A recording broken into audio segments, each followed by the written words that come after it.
Salut les crinqués! Il fait partie des 25 nombres premiers inférieurs à 100.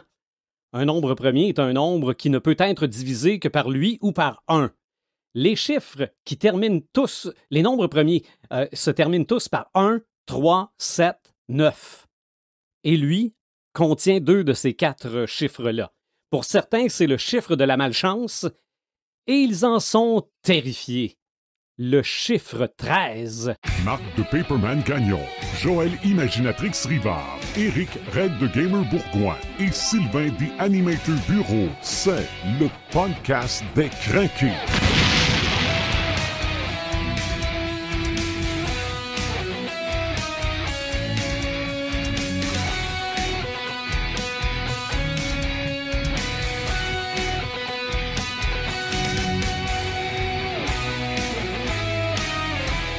Nous sommes rendus à l'épisode 140. Salut Imaginatrix. Salut. Salut Red the Gamer. Salut les animateurs, ça fait vite le tour de la table. C'est un petit peu plus vite aujourd'hui parce que on parle du chiffre 13, oui. Un vendredi 13, le moment où on enregistre cet épisode-là, et Paperman s'est trouvé une raison pour pas être là un vendredi 13. C'était ça la vraie affaire. Ah, moi, je pense que c'est sauvé en pleurant. Ouais, mais faut compter aux gens que hors d'onde, on y avait parlé. Hey, on fait ce chiffre 13, tout ça. Il dit, ben là, ouais, je sais pas trop. Puis finalement, on a dit, hey, on va sortir la table de Ouija en plus. C'était réglé. Il est venu larmes aux yeux, le menton qui shakeait, puis on l'a pas revu aujourd'hui. Mais bon, écoute. Fait que, est où la table de Ouija? Je vais la trouver. Je vais la trouver. Pour dire, il semble qu'elle est à côté de lui. Non, il l'a perdu. Je pense que j'ai ça quelque... Elle est probablement cachée quelque part. Il l'a perdu. Ouais. Ouais, ou c'est Marc qui l'a brûlé. Marc, il ira même pas le brûler. Il s'essayerait même pas. Mais non, Marc nous a parlé de choses familiales, fort compréhensibles, mais ça donne quand même drôle. Oui, j'en doute pas. De quoi il nous aurait parlé pendant un vendredi 13, j'en ai aucune espèce d'idée. Mais oui, des livres autour du chiffre 13, il y en a, on va avoir l'occasion d'en parler. Mais là, moi, des fois, je me pose trop de questions. Okay? Quand j'ai eu à faire une petite image pour faire la promotion du podcast, je me suis dit comment je le nomme. Là, je me disais juste marquer... C'est ça un chiffre ou un nombre? Ou un numéro? Un numéro, ça, c'est une autre affaire. OK, mais est-ce que c'est un chiffre ou un nombre? En anglais, c'est pas compliqué, c'est number. Oui, ils n'ont pas de chiffre en anglais, c'est vrai? Non. Moi, je sais même pas. C'est simple, l'anglais. Je pense qu'ils n'ont même pas de numéro, c'est number. Ben oui. Toujours number. Mais nous autres, est-ce que 13 est un nombre? Normalement, c'est un chiffre? Nombre. Un nombre, c'est un numéro, on va dire. C'est ça, c'est une entité. Oui, composée de chiffres. OK. Les chiffres, normalement, c'est de 0 à 9. Bon en maths, hein? Tu vas être fort en mal de tête tantôt. Mais ça dépend de l'interprétation que tu fais du mot nombre ou chiffre. Moi, vous le décortiquez tantôt, moi. Ah, OK. Mais on parle du 13. Oui. Pourquoi le 13? Qu'est-ce qui fait que le 13, quand tu fais juste dire mets une note là-dessus. Ah, 13. Là, non, il y a quelque chose. Pourquoi 13? Non, je sais pas. Non, mais tu sais, le monde va faire, pourquoi t'as mis ça? C'est ça. Parce que... Ouais. C'est encore pire. Donc, pourquoi? Qu'est-ce qui fait qu'on est tellement dérangé par le chiffre 13? Parce que, c'est ça, admettons, je sais pas moi, je m'appellerais Sylvain 13 au lieu de Sylvain Bureau. Les gens diraient, oh là, il y a quelque chose. Il n'a pas choisi ça pour le fun. Là. Non, il dirait probablement qu'il y a une émission qui se fait tourner, ce gars-là. Mm-hmm. C'est probablement un héros d'une télé-réalité de patente à gosse de même. Probablement. Donc, sûrement qu'Imaginatrix a fouillé un petit peu pour la signification culturelle du chiffre 13. Il y en a plein, en fait. Puis, je trouve ça agréable qu'on pogne le numéro 13 pour ce soir. Parce qu'il y en a plein d'autres chiffres ou numéros. Marc, il y a du monde qui n'ont pas peur. Oui, mais il y a plein d'autres chiffres ou numéros iconiques, si on veut, comme plus répandus. Tu sais, on a le 7, on a le 666. On pourrait faire des épisodes sur chacun d'eux. On pourrait faire un épisode sur la numérologie. Mais je suis très contente qu'on se soit arrêté sur le 13. OK. On a déjà fait un épisode sur une couleur. J'ai hâte qu'on en fasse un sur le fuchsia. Ah! Bon. Tu m'enlèves les mots de la bouche. T'as peu te manquer de m'avoir partout sur la table des mots. De toute façon, je suis en train de me demander moi-même qu'est-ce que je dirais dans la culture pop concernant le fuchsia. Mais honnêtement, si on a fait le rouge, là, je pense qu'on est capable de trouver des idées sur fuchsia, tu vas emmener le turquoise après. Moi, non, là. Malgré qu'on pourrait se contenter, puis je ferme la parenthèse là-dessus, on pourrait se contenter des 3 couleurs primaires. Donc, on a fait le rouge, il nous resterait le jaune et le bleu. En fait, est-ce que c'est bleu ou cyan? Bon, ben, une potion de mana puis une potion d'endurance. Go, on vient de faire. OK, voilà, c'est réglé. Bon. Mais, bref, le chiffre 13, il évoque plusieurs trucs, dépendamment des cultures. Fait que ça peut être positif ou négatif. Évidemment, nous, pour notre culture, c'est vraiment une connotation qui est plus négative parce qu'il y a des superstitions qui entourent ça. Ben oui. Mais il y a des cultures pour qui le chiffre 13, c'est un chiffre porte-bonheur. Puis, il y en a d'autres aussi. Ah, tiens donc. Il y en a d'autres aussi, probablement que là, tu vas te reconnaître aussi, Éric, qui vont célébrer le 13 un peu, ou le vendredi 13, dans le but de conjurer le sort. OK, ben oui. Il y a cette idée-là aussi. D'ailleurs, c'est pas un peu ça qu'on fait ce soir en faisant un podcast ben oui. Un vendredi 13 qui parle du 13.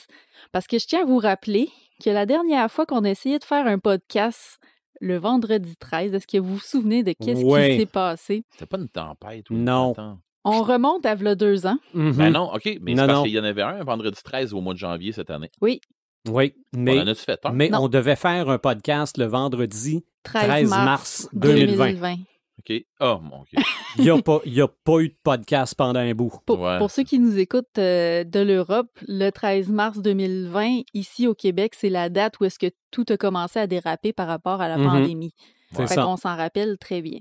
C'est ça. Fait en fait, ce soir, on est rassemblés pour parler du nombre 13 pour conjurer le mauvais sort. Et d'où ça vient? En fait, la croyance la plus populaire qu'on retrouve sur le nombre 13, c'était qu'au dernier repas de Jésus, avant sa mort, c'est une explication religieuse, évidemment, il y avait 13 personnes à table. Il y avait Jésus et ses 12 apôtres. Exact. Et on dit que la 13e personne présente, c'était Judas. Judas Iscariote. Puis Judas a trahi Jésus par la suite. Puis il y a aussi le fait que Jésus il est décédé un vendredi. Ouais. Fait que d'où, des fois, on peut faire l'association vendredi 13 que ça porte malheur à cause de la journée où est-ce que Jésus serait décédé.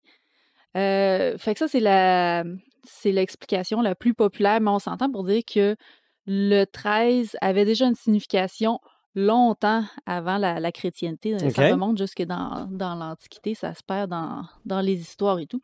Mais sinon, au niveau de la religion, il y a un autre, c'est pas une explication, mais c'est plus une coïncidence, un truc que certaines personnes ont remarqué.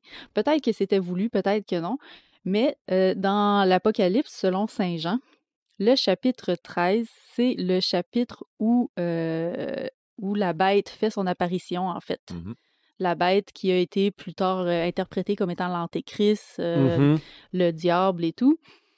Fait que c'est dans le chapitre 13 qu'on voit cette bête-là pour la première fois. Puis c'est aussi à la fin de ce chapitre-là qu'on nomme le chiffre de la bête. OK. Puis, d'ailleurs... C'est le seul bout de l'Apocalypse que je connais, que je peux réciter en anglais par cœur. Grâce à... c'est le début de la chanson de Number of the Beast. Exactement. Darren Maiden. Je te récite ça rapidement comme ça. Dans le fond, le chapitre 13 commence par « Puis je vis monter de la mer une bête qui avait 7 têtes et 10 cornes, et sur ses cornes 10 diadèmes, et sur ses têtes des noms de blasphème. La bête que je vis ressemblait à un léopard, ses pieds étaient comme ceux d'un ours, sa gueule comme la gueule d'un lion. Le dragon lui donna sa puissance, son trône et une grande autorité. » Quand même cool la Bible là, quand tu regardes ça comme ça. Là. Ben moi, je me dis que le scotch devait exister dans ce temps-là. C'est clair. Des bonnes chances. En Ouais, tout cas, il y avait de quoi d'équivalent. Puis, le chapitre se termine par « Elle fit qu'à tous, petits et grands, riches et pauvres, libres et esclaves, ont mis une marque sur la main droite et sur le front, et que nul ne peut acheter ou vendre s'il n'avait pas la marque du nom de la bête ou le nombre de son nom. C'est ici la sagesse, que celui qui a l'intelligence... » J'ai perdu mon texte. « Que celui qui a l'intelligence compte le nom de la bête, car c'est un nombre d'hommes et ce nombre est le 666. Mm-hmm. C'est exactement ce qu'on trouve au début de la chanson. La chanson The Number of the Beast d'Iron Maiden. Et c'est écrit aussi, je pense, à l'arrière du vinyle. Oui. Ouais, je pense que oui. Puis, si vous voulez aller un petit peu plus loin là, dans les histoires de numéros, là, de coïncidences et tout, là, ce verset-là dans lequel on dit le nombre de la bête, c'est le verset 18. Okay. Et le 18, ben, c'est le 6 plus 6 plus 6. Est-ce une coïncidence? OK. Je n'en sais rien. Mais bref, ça, c'est pour le 666 sur lequel on pourrait aussi faire éventuellement un podcast, qui sait peut-être. Mais sinon... On va faire des podcasts sur toutes. Ben oui, mais à un moment donné, on va en manquer de sujet. Les licornes, non, les 666. OK. Tu nous agaces, là. Excusez, on peut-tu effacer ce bout-là? Non. Tout en direct. Mais il y a plein de superstitions et de croyances aussi qui tournent autour du chiffre 13 puis de son origine. On pense, entre autres, que le fait qu'il suit le chiffre 12 dans l'ordre serait peut-être une des raisons, parce que le 12, c'est un peu un nombre complet ou un nombre sain, si on veut, parce que il se divise par 1, 2, 3... 6 puis lui-même. 4, et 4, 4 oui. 6 et lui-même.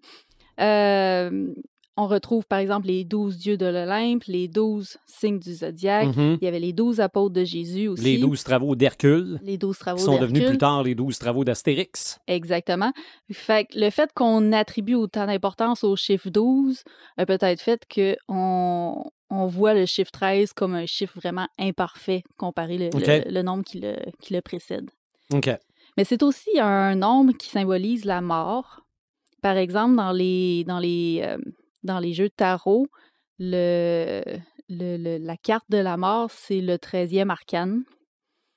Et la 13e lettre de l'alphabet, c'est le M, qui est aussi la première lettre de la mort. Mais, vas-y. Mais dans le tarot, faut que tu l'interprètes aussi. Oui, puis absolument. La mort peut prendre plusieurs interprétations. Et la mort, ça peut être un recommencement. Ah, ben oui. Exactement, tu as absolument raison. C'est la fin de quelque chose. Oui, OK. Mais c'est le début d'autre chose. Mm-hmm. Puis bref, le cerveau humain étant qu'est-ce qu'il est, ben on a tendance à associer des anciennes croyances, des anciennes superstitions avec des événements qui se déroulent dans la vie de tous les jours. D'où on parlait tantôt des Templiers. Oui. Ordon, on en parle un peu. Dans le fond, à l'époque médiévale, je crois, il y avait des Templiers qui ont été arrêtés un vendredi 13 et qui auraient été ensuite exécutés. Fait qu'on a associé cette date-là, le vendredi 13, à quelque chose de négatif, à un mauvais présage.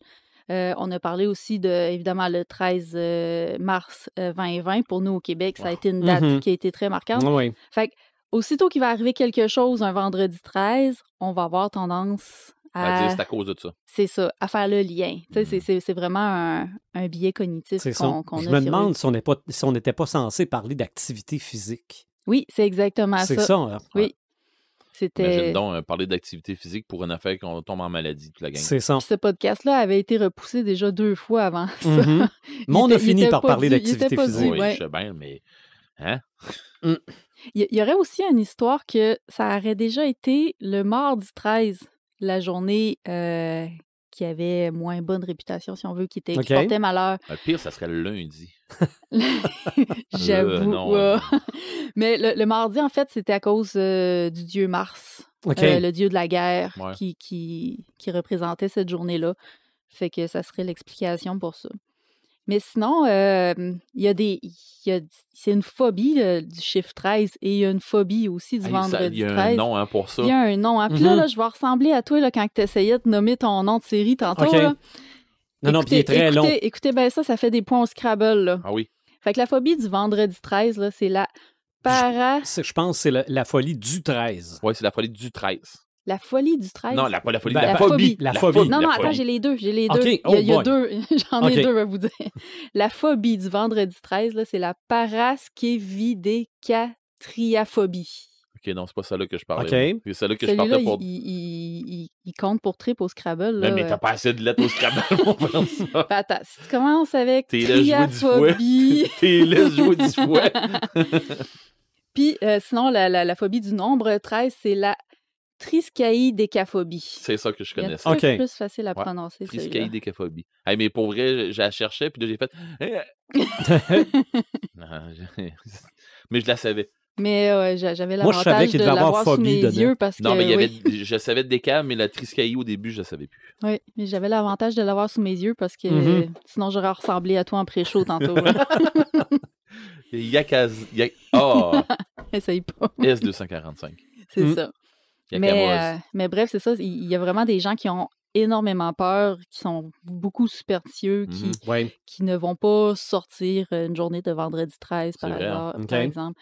On parlait aussi, tu sais, les édifices. Il y a des édifices qui n'ont pas de 13e étage. Quand on prend l'ascenseur, on ne verra pas le 13e sur le tableau. Des rues où est-ce qu'il n'y a pas de numéro 13 dans les numéros civiques. Fait que les gens s'en tiennent quand même. Il y en a qui vont... Refuser le 13e siège d'une rangée. Oui, les avions, en fait, je pense que les avions, ils n'ont pas de... Ils n'ont pas de chiffre 13, ils n'ont pas de il n'y a pas de... Puis de 1, il me semble que j'ai pris l'avion, une coupe de shots assez, mais le chiffre 13, je ne me souviens pas. Par contre, je peux vous dire que dans à peu près tous les hôtels, il n'y a pas d'hôtel. Il n'y a pas de chambre 13. Il n'y a pas de chambre 13, il n'y a pas d'étage 13. Et si vous disent qu'il y a eu un étage 13 puis qui a été changé, il va y avoir des histoires d'horreur tout le long. Ils vont avoir de quoi compter. C'est sûr. Oui. Refuser des cartes de bingo avec le 13, je suis convaincu que ça arrive aussi. Il y a des madames qui doivent... Oui, en fait, je ne l'ai pas pris en note, mais il y a une expression au bingo quand ils pognent le 13 là, qui disent là, comme le nombre que certains le nombre que certains ne seront pas contents ou un truc comme ça. Là. Ça c'est peut pas vol arriver. de mort, coudon, là. Ah non, mais moi, dans une autre vie, j'ai déjà travaillé dans des bingos. On dit pas ça, ces affaires-là. Okay. En tout cas, au début de ma vie, de ma carrière professionnelle, je vais dire ça comme ça, là, quand j'ai commencé à travailler. Tu étais animateur de bingo. Non, j'étais même pas animateur. J'étais là pour placer les tables puis aller vérifier les cartes quand ça criait. Okay. Et il n'y a rien de plus superstitieux qu'une salle de bingo. Mon Dieu. Ben, tout ce qui est les jeux de hasard en général. Là. Ça prend la même place que la semaine passée. Les petits éléphants. Les petits bibelots. Tout. J'ai tout vu. Donc, pas choisir une carte parce qu'il y a 13 dessus, là, ça me surprendrait même pas. Oui. Mais c'est ça. Il y en a qui en ont extrêmement peur. Il y en a d'autres qui vont se l'approprier justement dans l'idée de contrer le mauvais sort. C'est comme je te dis, je vais te l'expliquer, moi, comment je me suis approprié, puis je vais te le déboîter. Ah, ben là, explique-nous ça. Ben, dans le fond, pour moi, le chiffre 13, c'est mon chiffre chanceux. OK. Ça a l'air niaiseux de même, mais là, du monde, on fait comme bien d'autres. OK. Mais explique-moi comment ça que j'ai 2 enfants. Ben, OK, j'ai 2 filles. Mes 2 filles, il y en a une qui est née le 13 du 3e mois. C'était ma première fille. OK? Fait que si tu prends ça, c'est ta première fille. Le 13 du 3e mois. En tout cas, bon.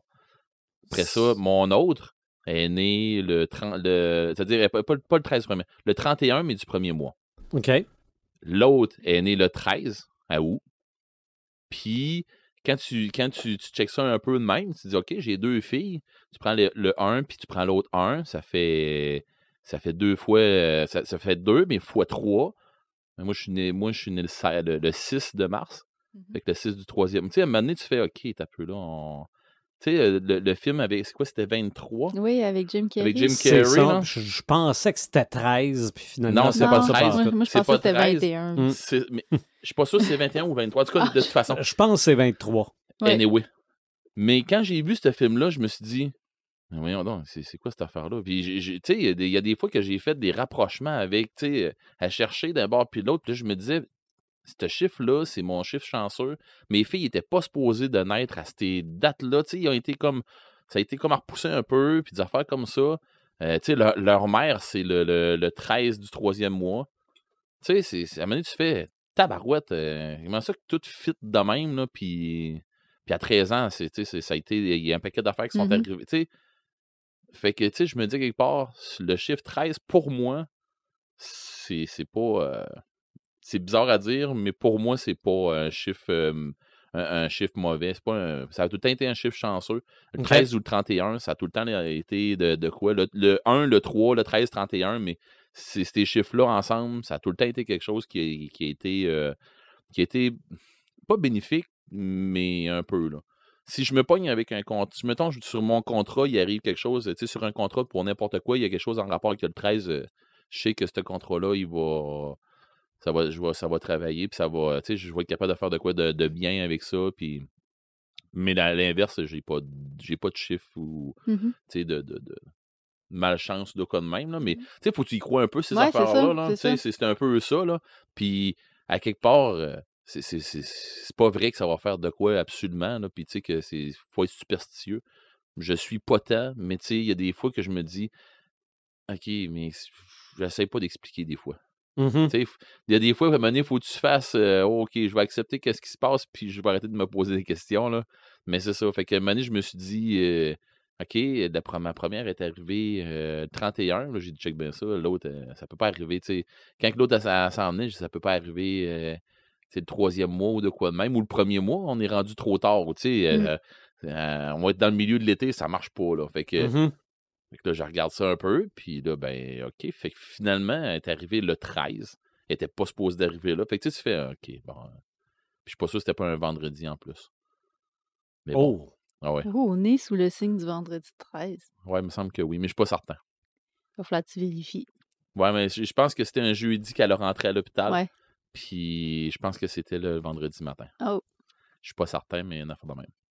Moi, dans mon cas, là, le vendredi 13, j'ai tout le temps profité de cette... C'est comme un événement pour moi. Ça a tout le temps été quelque chose à célébrer.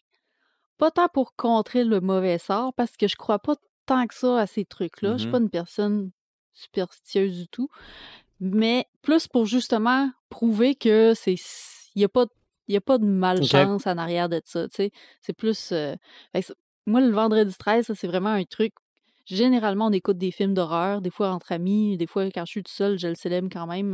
On se met un bon film d'horreur, puis c'est ma façon de célébrer cette date-là. Ça devient un prétexte. Oui, exactement. OK. Paperman n'est pas là, mais ça ne veut pas dire qu'il n'y a pas de livre avec le chiffre 13 ou autour du chiffre 13 ou peu importe. Toi, Joël, tu en as trouvé quelques-uns.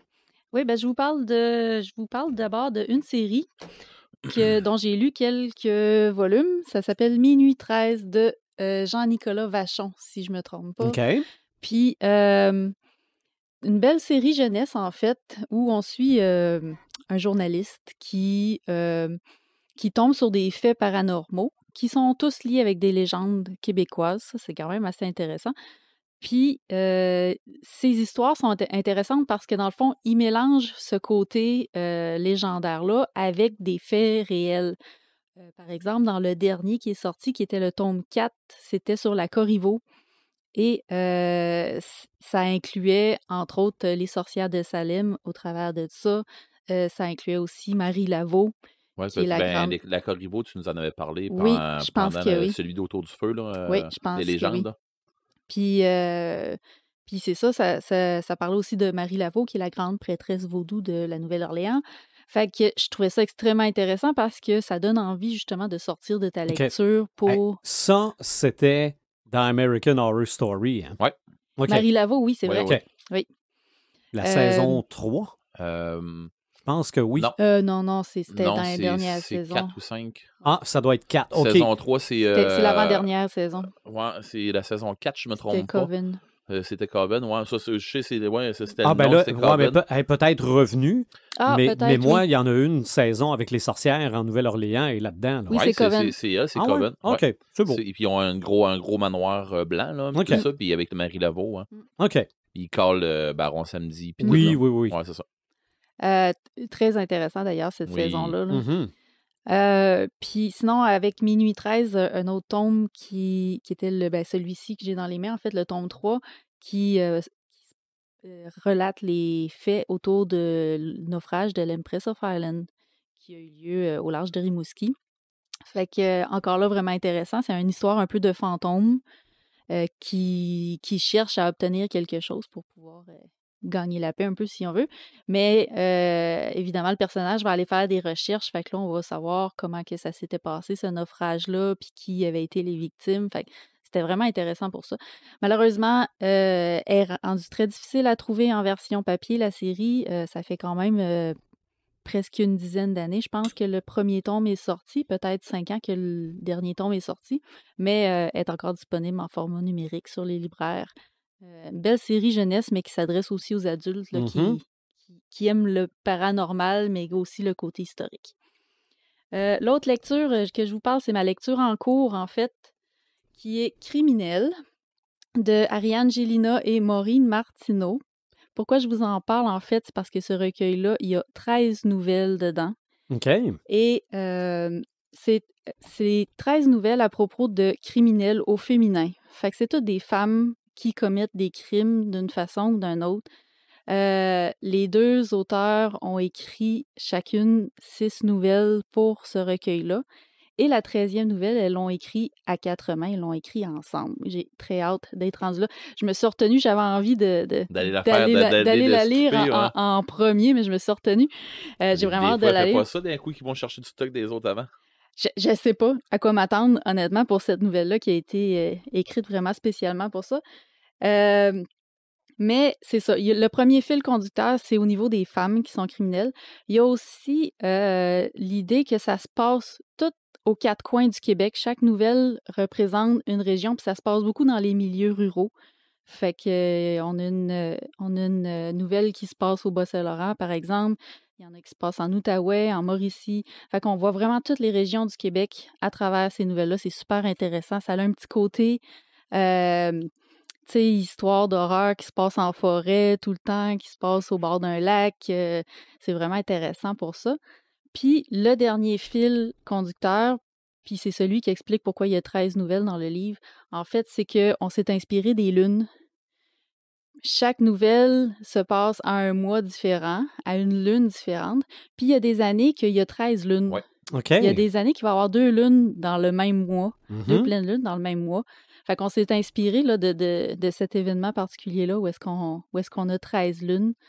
Puis ce qui est intéressant aussi, vu que ça se passe une nouvelle par mois, c'est que au fur et à mesure qu'on lit l'histoire, ben on avance à travers les saisons. On fait vraiment défiler le temps, comme si on voyait ça passer pour de vrai, même si c'est toutes des nouvelles qui n'ont aucun lien. Faut vérifier sur le calendrier quel est le prochain mois où il y a 2 pleines lunes. Je viens de nous trouver une idée de podcast. Ah oui? Bon, on va parler de pleine lune. On va regarder ça. Il y en avait une, si je me rappelle bien, c'était en 2021 qu'on avait eu 2 pleines lunes. Cette année, je ne sais pas s'il y en a. C'est pas toutes les années, là. Okay.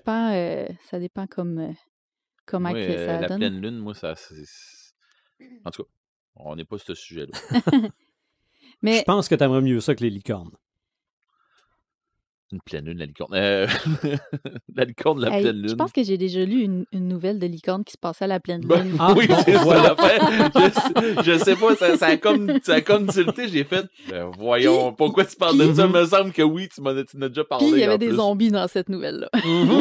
Oui, ayons, Colin. On avait dû en parler après un podcast qu'on parlait justement de licorne.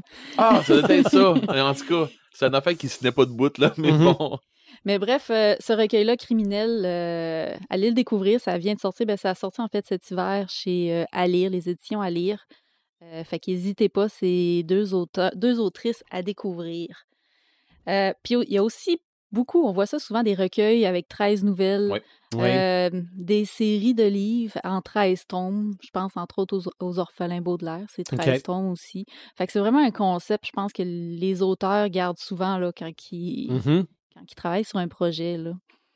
Mais sinon, on avait-tu d'autres idées de livres à laquelle on avait pensé? Oui, parce que je sais pas si vous entendez, mais moi, j'entends Marc qui crie. OK? Ouais. Qui dit, dites-les, là! C'est le temps, là! la série de BD de Jean Van Hamme qui s'appelle 13. Oui. OK? C'est ça. Oui, Marc en a déjà parlé. Oui, c'est ça. On a probablement même déjà parlé de cette série-là dans notre épisode sur les espions. Mais c'est ça, je me souviens pas. Puis on en parlait, on redonne un peu, puis il me semble que c'est ça. C'est sûr que sinon, si c'est pas dans cet épisode-là, c'est dans un des 139 autres ou quelques-uns des 139 autres qu'on a eu l'occasion d'entendre parler de cette série-là. 13 en chiffres romains. Là. Donc, XIII, c'est écrit comme ça. Mais au Québec aussi, espionnage numéro 13, c'est X13. Okay. Cette série-là, c'était pas de la BD. Je pense qu'il a été faite en BD, mais c'était des romans entre 1947 et 1966. Wow. C'est de Jean Godbout. Il y a eu un film, c'était Les Cyniques qui jouaient dans ce film-là. Okay. Ça, je pense, c'était en 1972, mais pour la littérature québécoise, ça avait été un gros succès. Oui, c'est ça, ça date un peu, mais il me semble que ça me dit quelque chose. Pour la date, il me semble que ça a fait quelque chose, ça, là. Non, ça... si je me fie aux années, là, mon père doit avoir lu ça. Ah, probablement. Okay? Entre 1947, il est né en 43, moi je suis né en 66. Donc, tu devais avoir au Québec X13 et de la France, tu devais avoir Bob Moran.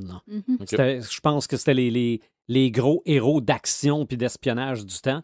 Donc, ça, c'est québécois, mais aussi un autre roman avec le 13 dedans.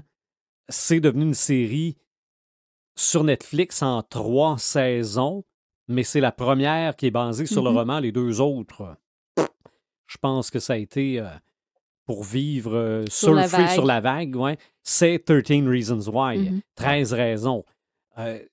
Ça a créé la controverse, en tout cas la série, je pense, plus que le livre, parce qu'anecdote, quand la série est sortie, là, tout le monde disait, enfermez vos ados qui regardent pas ça. Là. Des vagues de suicide présumés. C'est ça. Moi, j'en parle à ma fille me répond, c'est un des livres qui nous font lire en anglais. Pas vrai? Oui. Ah. Donc, j'étais commissaire scolaire à cette époque-là. Pendant une réunion, j'ai levé mon doigt. J'ai dit, saviez-vous que... Mais en même temps, c'est pas une... C'est une bonne chose, je pense, d'aborder ça à l'école pour justement aborder le sujet du suicide. Tu donnes pas ça à lire aux élèves en disant, attends, partez avec ça, puis faites-nous un compte-rendu. C'est ça, mais je suis pas sûr. Mais je suis pas sûr que dans quel contexte on le faisait lire. Mais de toute façon, peu importe, là, c'était la controverse du temps, puis on voulait pas être associé à ça, là. Mais c'est un autre livre avec le chiffre 13, puis probablement que le fait qu'il y ait 13 raisons et non pas 12 ou 14 avait été choisi en fonction devait avoir son importance. Ouais. À part ça, on va penser à l'écran. Oui. Et on va commencer par l'éléphant dans la pièce. Oui. Nous sommes vendredi 13. Tiens donc. Donc, c'est sûr qu'on va parler de cette série de films-là. Les Grives de la nuit? Oui, c'est ça, avec Michael Myers. Oui, c'est ça. OK. Non, mais on a vu le même film d'abord. Exactement. Okay. Exactement. C'est lui qui sont grands, il a la peau bleue, puis tout ça, ils sont sur une autre planète, là. Il y a des ciseaux au bout des mains, puis il coupe les cheveux des madames. C'était tellement bon. On vient de perdre toute crédibilité en l'espace de 18 secondes. Non, 13 secondes. On a fait ça en 13 secondes. Non, mais vendredi 13, en plus, ça représente totalement les années 80. Le premier est sorti en 1980. Le dernier, à s'appeler Vendredi 13, est sorti en 89. Comment ça, à s'appeler Vendredi 13? Vendredi 13, le dernier Vendredi 13, c'est Jason à Manhattan. Ouais. Mais après ça, il ne s'appelle plus Vendredi 13. Il y a eu Vendredi 13. Il m'a donné, ils sont revenus là, avec des Vendredi 13 ils ont fait dans un les années remake. 2000. Ils ont fait un remake de Vendredi 13. Il n'y a pas eu Vendredi 13. Ils ont fait un remake de Vendredi 13. Oui. Celui qui se passait dans l'espace, là. Ça, c'est Jason X. Ouais, c'est ça. Ah, Jason X, t'as raison. C'est pour ça que ça s'appelle plus Vendredi 13. C'est ça. Après Vendredi 13. Remake, mais oui, il y a eu un film appelé Vendredi 13. Que c'était comme la compression du premier puis du deux. Dans les 15 premières minutes, tu as le premier puis le deuxième. OK. Puis après ça part sur autre chose. Pourquoi que j'ai l'impression que j'ai pas vu ça? Ça a un peu passé en dessous de la table. Jason cultive du pot. Je te dis, Jason cultive du pot. C'est peut-être pour ça. Et la raison pour laquelle les filles courent dans le bois, puis que finalement, il est toujours en arrière d'eux autres, c'est qu'il y a des souterrains. Ah oui. OK, c'est pour ça que j'ai pas vu ça. Oui, c'est ça. Il y a plus de filles tout nues dans ce film-là que dans tous les vendredis 13 de la série mis ensemble. C'est un détail qui a attiré mon attention. Mais à part ça, je reviens à la série originale. Oui, s'il te plaît. Okay? Après le 8e, c'est Jason en enfer, le dernier vendredi. Ouais. Après ça, je pense que c'est... Jason contre Freddy. Ouais, c'est ça. Après ça, c'est Jason X. Jason X, c'était après Jason contre Freddy? Non, c'était avant. C'était avant? Ah, peut-être. Ouais, Jason contre Freddy, c'était les derniers qu'il y a eu. C'est ça. Ben, en fait, il y a 10 films mettant en vedette le Jason original. Il y en a 8 qui s'appellent Vendredi 13. OK. Mais c'est ça. Pour moi, c'est les années 80. C'est lequel votre meilleur, vous autres? Celui que vous avez trippé le plus? Moi, le 4e. Là. Ouais. Je pourrais pas dire de moi, mémoire. c'est le 6e. Ouais, beaucoup disent le 6e. Jason le mort-vivant, là? C'est ça. Que là, il ressort vraiment de la tombe. Là. Ouais. C'est que là, en plus, c'est presque une parodie. Là. C'est presque une parodie. Là, dans celui-là, c'est oui, c'est tout le temps une histoire de slasher. Mais dans lui, là, dans le 6 et dans le 7 aussi, dans le 7, il est bon aussi, il est excellent. Moi, en tout cas, tant qu'à moi. Ça, c'est avec la fille qui fait de la télékinésie. Oui. Okay. Mais c'est vraiment, ces deux-là, c'est vraiment du gros slasher. Oui. Mais tu sais, moi, j'étais un fan de slasher. Je veux dire, il se promène avec sa machette, puis au lieu de couper des lianes dans la forêt, il coupe du monde. Ouais, c'est ça. C'est ça le principe. Mais moi, Vendredi 13, premièrement, bon, dans les années 80, là, j'ai commencé, j'étais un jeune ado, puis j'ai fini, j'étais un jeune adulte. Là. Pour moi, au début, les Vendredis 13, c'est des films interdits. Ouais. Parce que j'étais trop jeune pour voir ça. Puis c'est aussi les premiers films où on est à peu près 12 ou 13 dans le sous-sol chez nous à regarder ça. Là. OK? Que c'est plus un show de voir les filles sauter sur leur chum parce qu'ils ont peur que ce qui se passe à la télé. Mais moi, il y avait, c'est probablement là que The Animator est né, là, c'est que moi, c'était de voir les trucages, puis de comprendre comment ça se fait que la pointe de flèche sort du cou de Kevin Bacon dans le premier. Là. Comment ils ont fait ça? OK? Moi, j'étais impressionné, là, parce que c'est vrai que l'histoire... OK? La bataille entre Maman Voorhees et la dernière survivante, on a vu des combats de lutte bien meilleurs que ça. Oui. Beaucoup plus véridiques que ça. Là. Quand elle fait semblant de se taper la tête dans le sable, là, ça doit pas y avoir fait très, très mal. Mais moi, c'est ça, c'était les trucages. Puis ça, là, c'est la définition même de ce que moi j'appelle du craft dinner. Là. Ouais. Histoire ou pas, là. OK? Ben, t'écoutes un film de slasher, faut pas t'attendre d'avoir de quoi d'incroyable comme scénario. Ça. On veut savoir comment il va tuer ça de façon différente par rapport au film d'avant, puis de quoi il va avoir l'air ce fois-là quand il va perdre son masque. C'est ça. Okay? Ben, un peu, là, mais bon. Parce que c'était jamais pareil, c'était jamais le même Jason de film en film. Là. Non. Puis ça, d'un slasher à l'autre, je veux pas qu'on s'éloigne non plus du sujet du chiffre 13, mais d'un slasher à l'autre, c'est pas les mêmes attentes que t'as d'un film à l'autre. C'est vrai. Il y avait une belle formule, puis ils l'ont super bien exploité. Oui, c'est ça. Je sais pas si c'est eux qui ont mis les bases, là, parce qu'il y a dû en avoir d'autres slashers avant ça. Ben comme ça, je pense pas. OK? Partir du fait de... Parce que, évidemment, j'ai vu les documentaires. Là, j'ai le coffret de tous les vendredis 13 avec les documentaires dessus. Là, c'est que eux autres, quand ils ont annoncé qu'ils allaient faire un film qui s'appellerait Vendredi 13, là, ils ont annoncé ça dans une revue de l'industrie. Ouais. D'ailleurs, il y a aussi sur Netflix un épisode de Movies That Made Us sur Vendredi 13. Exactement, c'est ça que je partais pour dire. Ça doit être celui que tu as vu. Ils ont commencé par annoncer ça en disant on va faire un film qui s'appelle Vendredi 13, puis ça va être effrayant pour avoir des fonds. Oui, ben c'est ça. Il était même pas fait, puis il disait c'était peurant. Ça va être le film le plus épeurant que vous avez jamais vu. Les gens qui l'ont vu, ils ont perdu connaissance, puis il n'est pas fait. Là, les fonds rentrent. Maintenant, on fait quoi?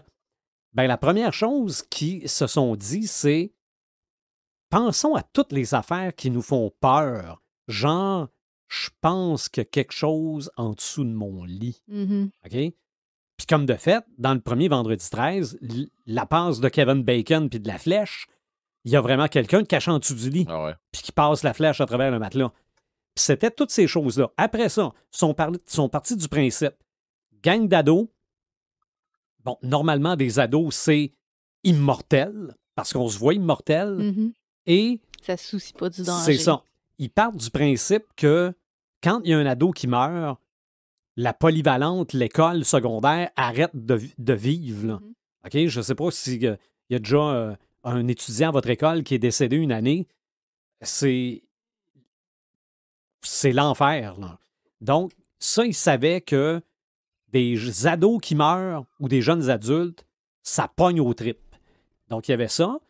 Des jeunes ados adultes, dans le bois, il n'y a personne qui peut venir les sauver. Ils sont tout seuls, sont coupés de tout. Puis il y a une bébête qui rôde. Ah ouais. Donc, ils sont partis de ce principe-là, puis ils ont fait ça, sont tombés sur un certain Tom Savini, qui était très bon pour faire des effets spéciaux, qui commençait un peu dans le métier. Il venait de faire peut-être... C'est ça, il venait de faire le deuxième film des morts vivants avec Romero. Ouais. Hein. Donc, embarque là-dedans. Puis là, c'est ça. Il y a du monde qui se font percer dans le cou. Il y a du monde qui se font couper en deux. Il n'avait pas été pressenti, lui, pour faire des trucs sur Brain Dead. Peut-être aussi. Parce que Brain Dead, là... Mon Dieu, il y a du sang au pouce carré sur le stage de ce film-là. Il y en a énormément. Hey, puis c'est à Chaudière qui tire ça, là, mais ça n'a pas de maudit bon sens. La passe avec la tondeuse, en tout cas. C'est ça. Mais, dans le premier Vendredi 13, ce n'est pas Jason. Non. OK? Bon, je ne vendrai pas de punch, mais ce n'est pas Jason. Après ça, arrive Jason et il est venu par la force des choses parce que le premier a tellement été populaire qu'ils ont dit ça en prend un deuxième. Ben, on le fait sur Jason. En fait, c'est juste un punch, c'est un rêve, c'est un cauchemar. Donc, ils ont fait Jason avec une poche de patate sur la tête, le masque de hockey dans le troisième. C'est ça. En 3D. Oui. D'ailleurs, le film peut s'acheter en 3D. Ah oui, pour vrai? Oh, oui, avec les petites lunettes rouges et bleues. Là. Wow. Mais ça, là... Parce que si tu regardes pas ça en 3D, ça n'a ni queue ni tête. OK? Toutes les séquences qui sont faites pour le 3D sont uniquement là pour ça. Ouais. OK? Le gars qui fait monter puis descendre son yo-yo, tu vois un yo-yo monter puis descendre pendant 1 minute et demie, mais en 2D, tu sais pas pourquoi. Non, c'est ça. Mais en 3D, tu avais l'impression de recevoir le yo-yo d'en face. Là. Donc ça, si vous avez l'occasion, vous le laisserez. À penser au Vendredi 13 a aussi été une série télé. Ah oui? Mais de nom. Ouais. Point à la Ça ligne. me dit quelque chose, ça, la série Vendredi 13, puis c'est ça, il n'y a absolument rien de... C'est ça, c'était quelqu'un dont le nom de famille était Vendredi. OK. Mais c'était le même producteur que les films. Ah, en plus. Puis il voulait capitaliser sur le nom Vendredi 13. Tout ce qui est ressorti de ce film-là, lui, c'est Vendredi 13. OK, comment est-ce que je réglerais ça? C'est ça. Mais à part ça, là... et les films, au départ aussi, ils pensaient peut-être faire ça autour de la mythologie du Vendredi 13. Puis... Non, ça n'a pas été ça. Là. Ben, en fait, ça se passe un Vendredi 13 et c'est très malchanceux pour les gens de Camp Crystal Lake. C'est là que ça s'arrête. Ouais, c'est ça. Sauf pour une, mais... ça s'arrête dans les 2 premières minutes du deuxième pour elle. Elle n'est pas là longtemps. Non. Elle n'est pas là longtemps. C'est un peu comme Drew Barrymore au début de Scream. Ouais. Tu dis, ah ouais, c'était un film avec Drew. Non, finalement, non. Elle ne faisait que passer. Ouais, la fille dans Psychose est là pas mal plus longtemps. Ouais. À part ça, avec le chiffre 13, Ocean 13. Oui, évidemment. Qui est le troisième. C'est ça, Danny Ocean 13 en français. 13 ans, bientôt 30. Oui, c'est vrai. Avec... mon Dieu, c'est celle qui faisait Electra. Là. Oui, c'est ça. J'oublie son nom. J'ai Jessica Alba dans la tête, puis c'est pas elle. Là. Mais bon, vous savez de qui on parle. Apollo 13 avec Tom Hanks. Puis Apollo 13, ça s'est pas bien passé. Mais il aurait peut-être pas dû l'appeler Apollo 13. Il aurait peut-être pas dû. Houston, nous avons un problème, c'est de là que ça vient. L'assaut du poste 13, je suis pas sûr que c'est le nom que nous autres, on y donnait en français, mais c'est Assault on Precinct 13. C'est un poste de police 13 qui se fait attaquer. 13 fantômes. Oui. Dementia 13. J'ai aucune idée s'il y a un titre en français. Jennifer Garner. Ah, merci beaucoup. Qui vient d'avoir 50 ans, d'ailleurs. J'en ai parlé à la radio la semaine passée. Ça paraît pas. Dementia 13, c'est un film de Francis Ford Coppola, 1963. Il y a eu une reprise de ce film-là. Et il y a aussi Banlieue 13, c'est un film de Luc Besson. Oui, c'est bon. OK. C'est vraiment bon. Mais à part ça, là, c'est un film de parcours. Là, que, c'est avec un champion de parcours. Puis, mais bon, c'est un film. Oui, c'est un film de Luc Besson. C'est un film européen. Mais c'est un film un peu de gangster avec l'histoire. En tout cas, mais bon, ça vaut la peine. OK. Ça vaut la peine. Et pour ce qui est de la télé, bon, on a parlé 13 Reasons Why. Ouais. On a parlé de la série télé de Vendredi 13. Mais il y a aussi, à la belle époque de Télétoon, les 13 fantômes de Scooby-Doo, qui était une série télé, probablement en 13 épisodes, là. Mais je me rappelle d'avoir eu l'occasion de voir ça. Golgo 13, ça, je connaissais pas ça, mais c'est un animé. Non, je connais pas. Et il y avait aussi 13 Nights of Elvira. Elvira, qui est une vampiresse, peux-tu dire ça comme ça, qui présentait des films d'horreur. Mais il n'y a pas aussi les 13 nuits de l'horreur à Télétoon? Ah, peut-être. Peut-être dans le même concept. Peut-être aussi. Comme 13 jours avant Halloween jusqu'à Halloween. Ouais, ça se peut. Il y a de quoi qu'ils organisent. Sûrement, mais le chiffre 13, donc souvent relié à l'horreur. Mais Elvira, c'est parce que ça se trouvait être dans le temps où c'est qu'il s'apprenait genre un hôte ou une hôtesse pour présenter des films d'horreur. C'est ça, oui. Un peu comme... Hitchcock. Oui, Hitchcock qui a fait ça comme Tales from the Crypt avec The Crypt Keeper. Moi, pour vrai, lui, je l'adore. Là. C'est un des miens. Là. C'est ça. Puis là, je vais faire un peu comme toi, Red. Là, je vais te dire ça tout croche, puis le monde va comprendre. Là. Vous me jugez tellement. Oui, hein? Mais, attends un peu. C'est-tu MSTK Theater 2000 ou quelque chose de même? En tout cas, c'est... En fait, c'est le film, mais au début puis à la fin, il rajoute des gens qui le présentent. OK. Donc, c'est un peu ça Elvira aussi. OK. Qui était justement là pour... Oui, ils ont fait, dans Gremlins 2, ils ont même fait un genre de parodie d'Elvira avec un monsieur qui présentait des films d'horreur et tout ça. Là. Non, c'est... Dans Gremlins? C'est pas dans Gremlins. Ben oui, il y avait ça dans Gremlins, mais c'était dans Vampire, vous avez dit Vampire. Oui. Ben c'est ça. Ouais. Le gars pense que ce présentateur-là connaît tout de l'horreur. Oui, mais c'est ça. Mais en fait, c'est juste un acteur. Oui, mais dans Gremlins aussi, il y avait ça. Dans le 2, il y avait un monsieur qui présentait dans le building. Là, il y avait une émission d'horreur, tout ça. Puis c'était un vieux monsieur qui présentait des films d'horreur. Mais bon. Mais c'est ça, comme tu parlais de 13 Ghosts tantôt, de 13 fantômes tantôt. Ce qui est vraiment intéressant, c'est quand tu l'as avec le DVD. Il explique toutes les fantômes. Okay. Il y a comme un genre de petit... Pas un reportage. Il y a comme un genre de petit... un petit documentaire qui explique tous les fantômes un par un. Il explique un peu qu'est-ce qui s'est passé avec eux autres et tout ça. Fait que ça vaut la peine. Aller voir ça. Puis probablement on doit être capable de trouver ça sur YouTube, j'imagine, là, pour juste avoir ça, là, mettons. Là. C'est ça. Je vais faire une petite montée de lait parce que c'est ça qui est poche avec le streaming aujourd'hui. Ouais. T'as pas les suppléments. Ouais, c'est ça. C'est vrai, hein?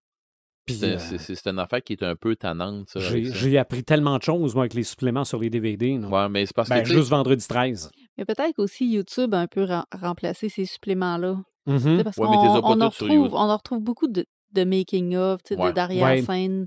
Ouais. Mais c'est parce que le monde, il y a beaucoup de monde comme nous autres qui va les écouter, ces suppléments-là. Mais il y a vraiment énormément plus de monde qui vont faire « J'ai vu le film next. » Moi, j'en fais partie.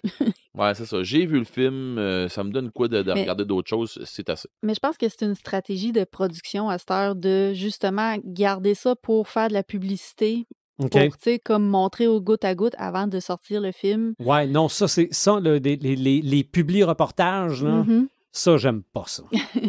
Ça, j'aime pas ça. Les petites mini-interviews, c'est là. Ça. C'est ça. Moi, j'aime bien mieux, tant qu'à ça, un documentaire 20 ans après. Là. Ben, comme ils ont fait avec Willow, là. Sur Disney+, là, tu vois l'acteur de Willow qui fait le tour de la table, puis « Hey, qu'est-ce que ça te fait de jouer dans Willow, toi? » Puis « Ah, ouais, hey, j'ai déjà écouté ça pendant que c'est tout. » Ah, mon Dieu, c'est correct. Il y a Willow qui s'en vient? Yeah, c'est correct.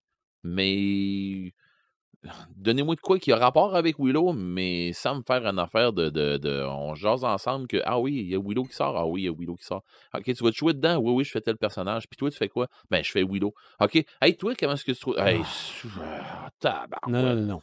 Moi, je veux comprendre pourquoi ça s'est fait, dans quelles circonstances ça s'est fait, comment ça s'est fait. Mais non, là, c'est donc le fun de travailler avec ce réalisateur-là. T'apprends 20 ans après qu'il ne se sentait pas ni un ni l'autre. Là. C'est ça. Ça, c'est une autre affaire. Donc, tu apprends après que finalement, le réalisateur, il avait les doigts longs, puis tu te dis, OK, bon, d'accord. Fait que là, on passe en cours avec les jeunes actrices qui étaient là-dessus, puis là, tu fais, tabarouette. C'est ça. Ça, c'est plus... Il était donc bien beau, puis fin, puis gentil, puis tout, là. Mais bon.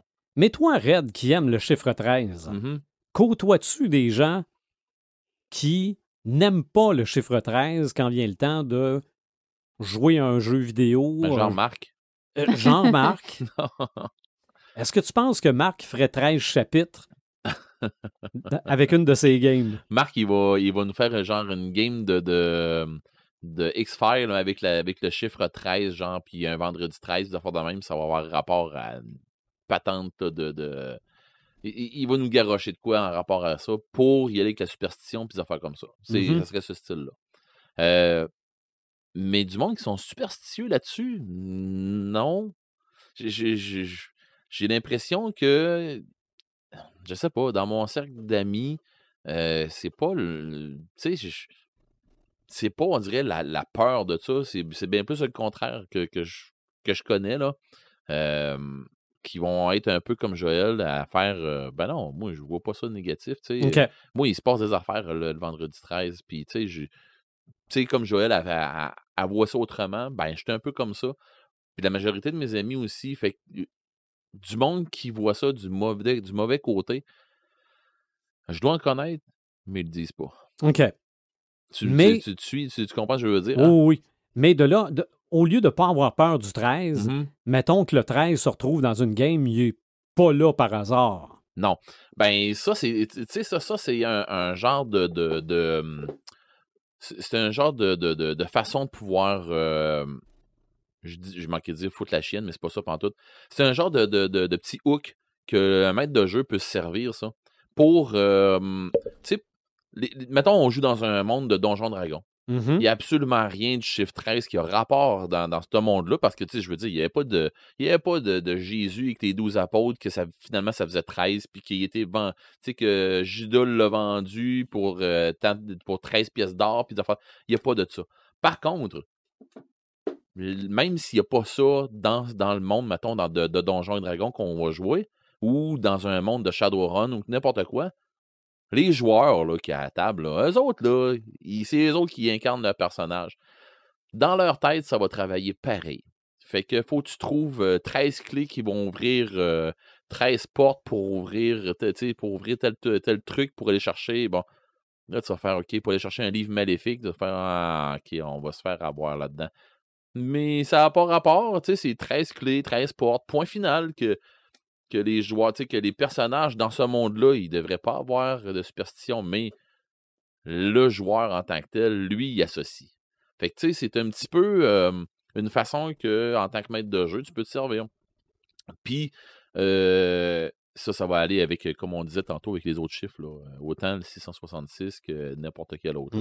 Fait que, si tu commences à tomber dans la numérologie, ben, non, c'est pas une numérologie, mais si tu commences à tomber un peu dans ces trucs-là, c'est sûr que tu peux t'en servir pendant des jeux et tout ça. Puis ça peut être servi à toutes les sauces. Autant dans des grandeurs nature que dans des jeux sur table. Là. Puis, tu sais, je veux dire, c'est jamais bon. Le chiffre 13, c'est rare que dans un jeu, c'est bon.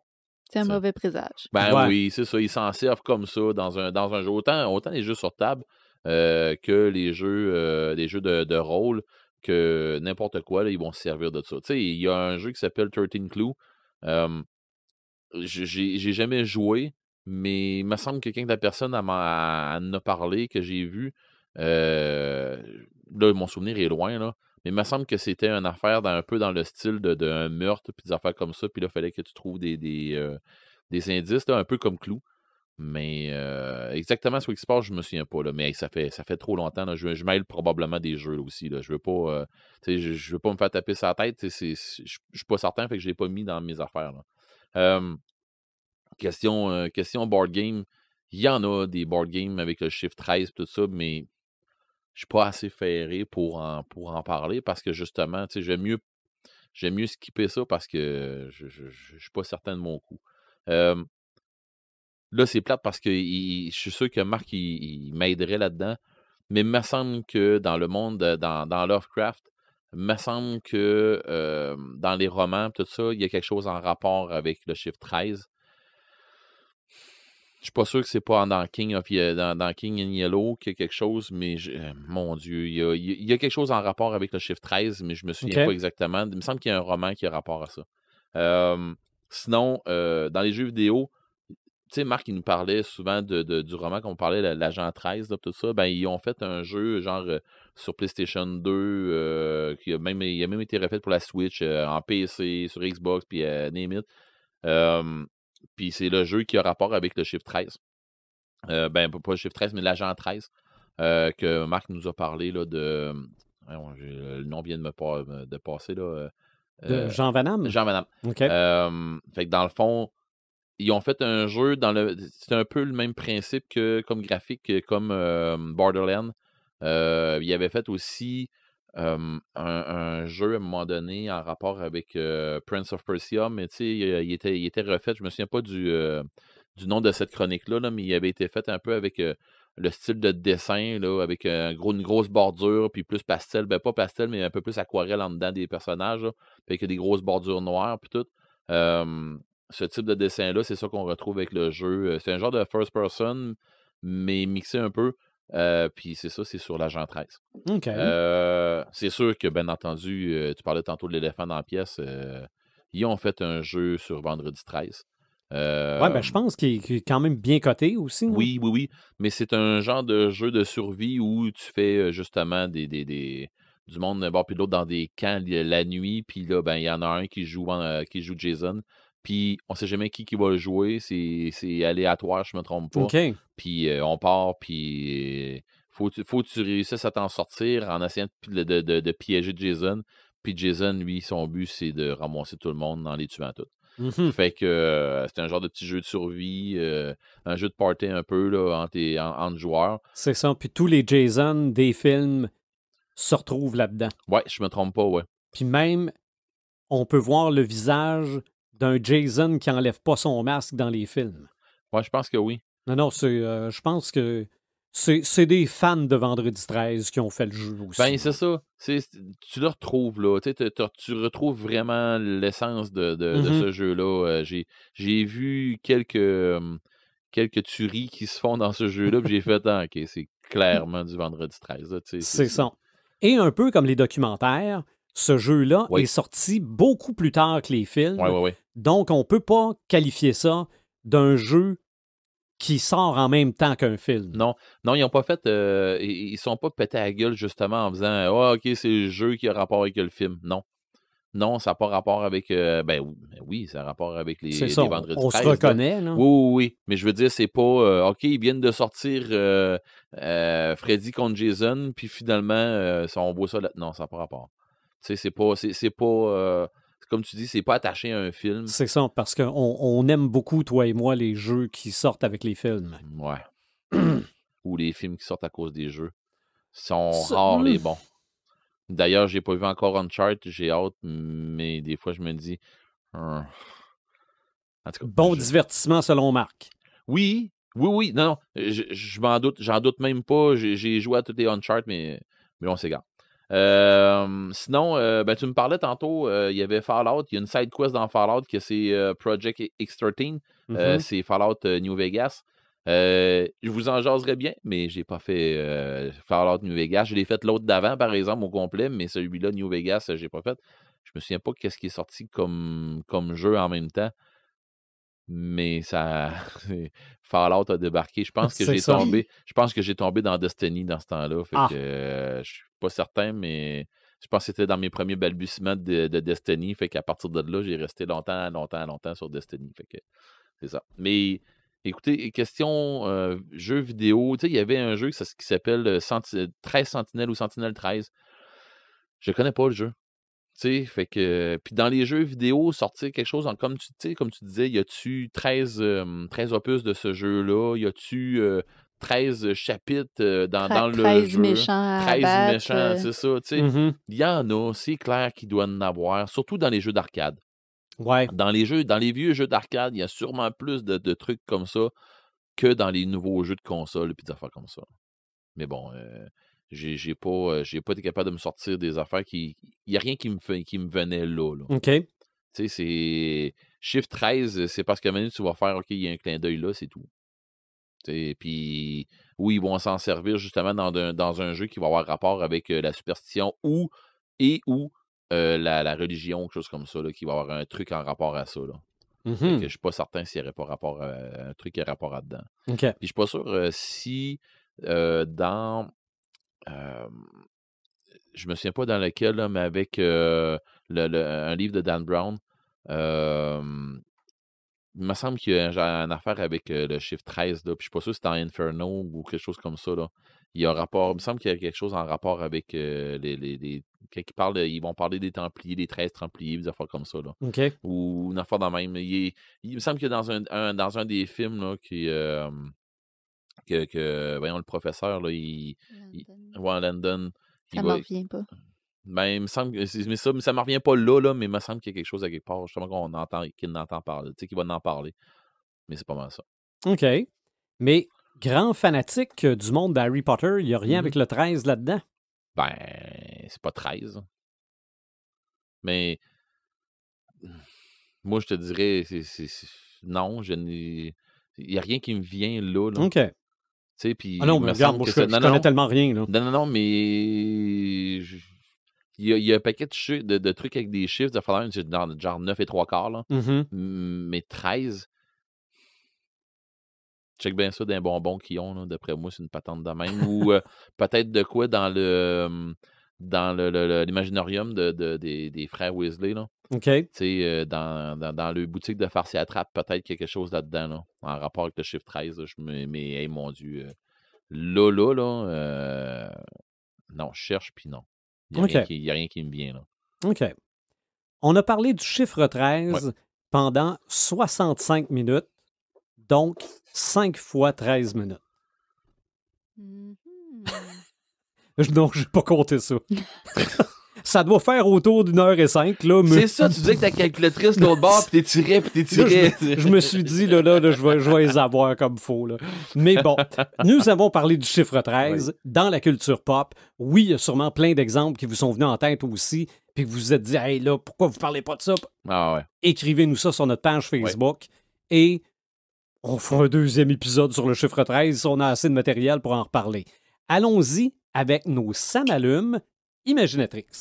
Samalume, je commence par, je vous en ai parlé en pré-show, je commence par ma BD de coup de cœur de celle que j'ai lue dernièrement et qui est Football Fantasy de Viviane. Une très grosse brique, une bande dessinée. Je ne m'attendais pas de m'attacher au personnage comme ça dans une bande dessinée. Puis Viviane... Mais j'espère que c'est pas des bulles remplies de texte, ça doit être interminable. Beaucoup de pages où est-ce que c'est uniquement des images, là, où est-ce qu'on voit les séquences, là, toutes se dérouler une à une. Viviane, là, elle a un talent fou de BDiste, c'est incroyable, puis tout est dans le détail, là. Il y a tellement des détails fins. Si vous voyez la couverture, là, c'est vraiment, tu sais, tous les petits points là, qu'on voit sur la couverture, là, elle les a toutes faites au crayon, un par un. Là, c'est une minutieuse inouïe. Puis d'ailleurs, chaque détail qu'on retrouve sur la couverture a sa raison d'être. On voit à peu près tous les personnages qui sont dans l'histoire sont figurés sur la couverture. La silhouette qu'on voit, c'est pas mal le personnage principal, même si l'histoire tourne autour de 2 fillettes. Moi, je pense que l'histoire tourne vraiment autour du personnage dont on voit la silhouette sur la couverture. Le verre brisé a aussi une signification. Puis, ce qui est, en plus de tous les détails visuels qu'elle a mis, elle a carrément inventé un langage pour ce livre-là. OK. Elle a inventé une langue. En fait, c'est un peu drôle. C'est qu'il y a une province canadienne qui s'appelle Banane, qui est une île au large de la Gaspésie, une île fictive au large de la Gaspésie. Puis ces gens-là parlent une langue étrangère qui est le bananien, je crois. Puis on est tout le temps dans l'absurde un petit peu avec Sviane, mais elle vient tellement de nous chercher des émotions incroyables. Là, le contraste entre les deux, là, c'est juste dingue.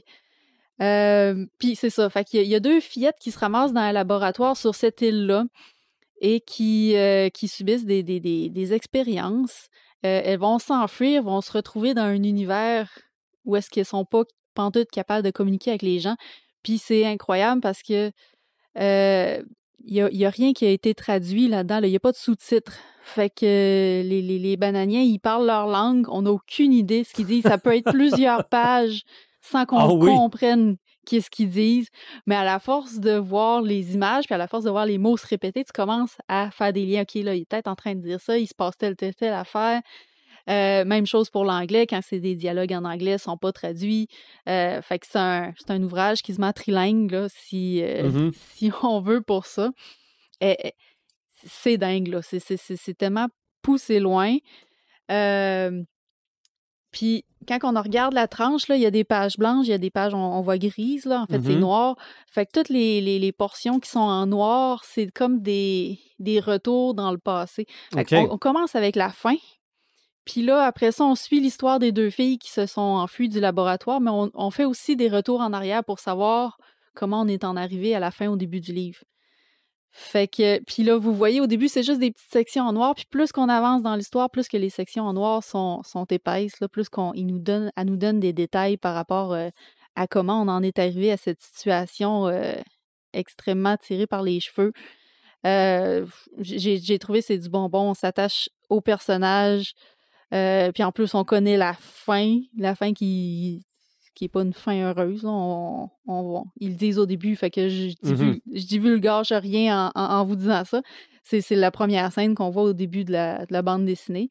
Mais bref, puis j'ai hâte de faire une relecture puis essayer de traduire le langage qu'elle a inventé pour ça, parce que tout se tient.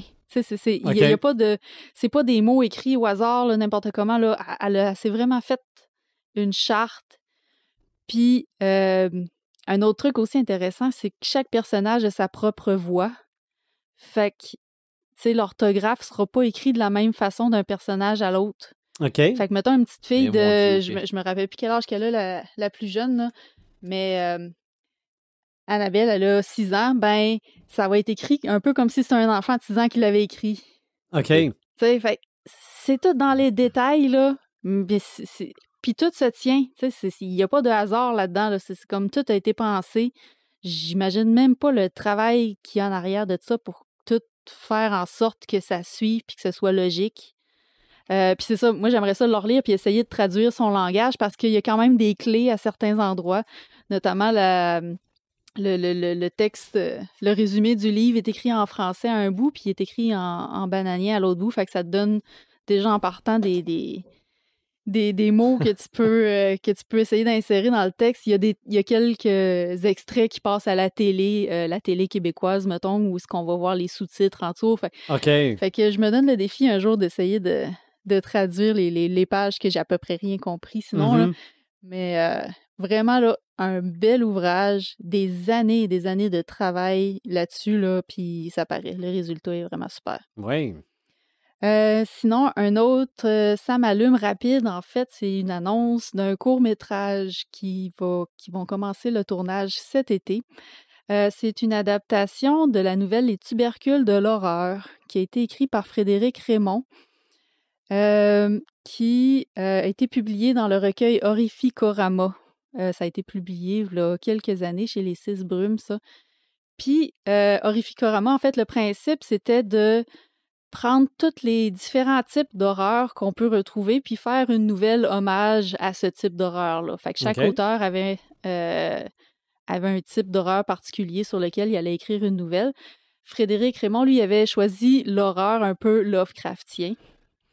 Puis jusqu'à ça. Puis c'est ça, dans le fond, il y a une fille... Juste comme ça, robot tueur, ça s'écrit souris gratteuse. Oui, c'est ça. Dans le fond, c'est comme tous des mots français, mais qui ont tous été mélangés. Ça n'a pas rapport. La signification du mot, c'est pas ça. OK. Puis, c'est ça. Le film qui va être tourné va s'appeler Les Tubercules. Va être tourné par Vanessa Tadjana Birley. J'espère que je prononce bien son nom. En tout cas, je vais sûrement en savoir plus sur elle au cours des prochains mois en découvrant. Parce que là, sur sa chaîne YouTube, elle fait un peu le making of. Là. Elle explique un peu là, comment qu'elle procède vers son film. Puis, en tout cas, une nouvelle de Frédéric Raymond, je pense que ça vaut vraiment la peine là, de voir en court-métrage. Ça va sûrement sortir l'année prochaine là, dans les festivals Spasme et autres. Là, j'ai très hâte de voir ça. Tu mentionnais les types d'horreur. Je me suis dit, quel beau titre d'épisode. Les types d'horreur? Ouais. En fait, Horrificorama serait vraiment un bel ouvrage à mentionner pour ce genre d'épisode-là. Là. Je pourrais vous en parler un peu plus. OK.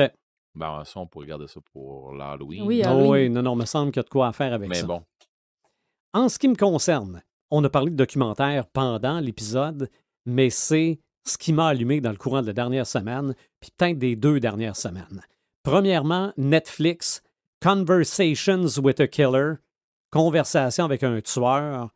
Moi, j'avais regardé, il y a peut-être ça 2 semaines, celui qui venait de sortir, qui était avec John Wayne Gacy. Ouais, je l'ai pas vu. Le tueur qu'on se rappelle parce qu'il se déguisait en clown, là. Mais en fait, quand tu vois le documentaire, c'est anodin comme détail, là, le clown. Là.